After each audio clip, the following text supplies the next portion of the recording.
Kama mnavyofahamu, moja ya majukumu ya Wizara ya Habari, Utamaduni, Sanaa na Michezo kupitia Baraza la Kiswahili la Taifa BAKITA ni kuratibu matumizi na maendeleo ya lugha adhimu na aushi ya Kiswahili ndani na nje ya mipaka ya Jamhuri ya Muungano wa Tanzania.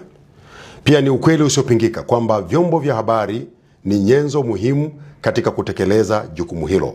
Ukweli huu unabainisha kuwa wasikilizaji huyaamini na kuyapa thamani kubwa mambo yote yanayotangazwa na kusemwa katika vyombo vya habari. Ndugu zangu waandishi wa habari, kwa kuzingatia umuhimu huo, vyombo vya habari vya utangazaji katika kutekeleza na kukuza lugha yetu adhimu ya Kiswahili, Wizara ya Habari, Utamaduni, Sanaa na Michezo kupitia Baraza la Kiswahili la Taifa BAKITA imeandaa kongamano la idhaa za Kiswahili duniani, ikiwa ni kwa mara ya 5 tangu lilipoanza kufanyika mwaka 2007 katika maeneo mbalimbali hapa nchini. Kongamano hili la 5 linafanyika kuanzia tarehe 24 hadi tarehe 27 Machi 2026 katika ukumbi wa Kituo cha Kimataifa cha Mikutano AICC jijini Arusha, likiongozwa na kauli mbiu isemayo tasnia ya habari, msingi wa maendeleo ya Kiswahili duniani.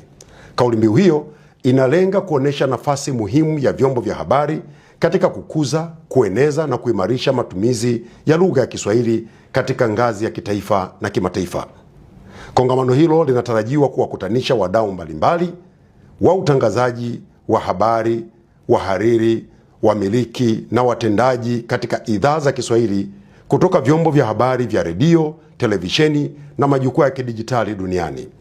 Lengo kuu la kongamano hili ni kubadilishana uzoefu, kujadili maendeleo ya Kiswahili katika tasnia ya habari, pamoja na kuimarisha matumizi sahihi ya falsafa ya lugha ya Kiswahili katika utangazaji na uwasilishaji wa habari. Ndugu zangu waandishi wa habari, vyombo vya habari vinavyotangaza kwa lugha ya Kiswahili vinapaswa kujivunia Kiswahili, kwani kwa sasa kimeendelea kupata mashiko kwa kasi kubwa kitaifa na kimataifa.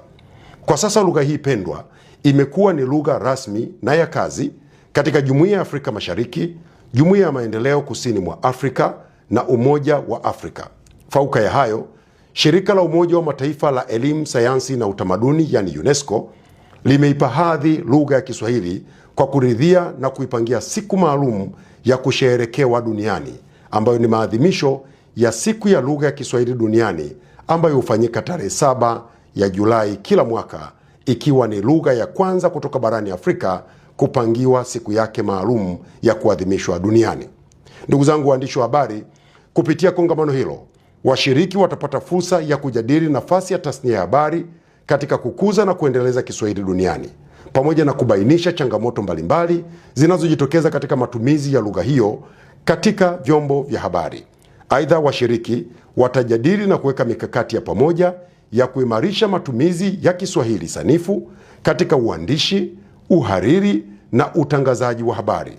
Vilevile, kongamano hilo litakuwa jukwaa la kujadili namna teknolojia za kisasa za mawasiliano zinavyoweza kutumika katika kueneza Kiswahili duniani, sambamba na kujenga mtandao wa ushirikiano kati ya vyombo vya habari vinavyotumia Kiswahili katika nchi mbalimbali.